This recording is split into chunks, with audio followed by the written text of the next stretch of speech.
அதாவது அதுக்கப்புறம் பாத்தீங்கன்னா அடுத்த வருஷம் இவர் ஜெயிலுக்கு போறாரு, சிவகுமார் ஜெயிலுக்கு போயிடுறாங்க அந்த கேஸ்ல.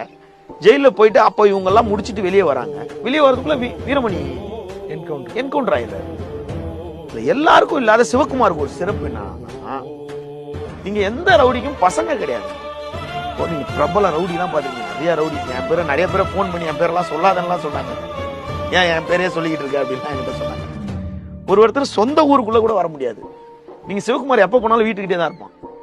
வீட்டு வாசலே ஒரு வீடியோஸ் எல்லாம் பாத்தீங்கன்னா ரொம்ப சகஜமா சாமானியனா தான் பழகிட்டு. அதாவது கோயில் திருவிழா நடத்துறது, பசங்களை எடுத்து ஒரு பெரிய பெரிய என்னடா இவ்வளவு பெரிய போறமே அந்த கன் எடுத்து காட்டக்கூடாதுன்னு கிடையாது. எல்லாருக்கும் பாக்கணும்னா ஒரு 10 பேர்ட்ட அப்பாயின்மெண்ட் வாங்கிட்டு 11 பேர் அங்க போயிட்டு செக் பண்ணிட்டு விடுற மாதிரியான ஒரு இதெல்லாம் இல்ல, புரோட்டோகாலே இல்ல. சும்மா ஒரு பாட்டு நடந்து போறாங்க. அந்த பக்கம் ஒரு குழந்தைய தூக்கி டான்ஸ் ஆடினு போய் டான்ஸ் ஆடினு, இதுதான் அவருடைய ஸ்டைல்.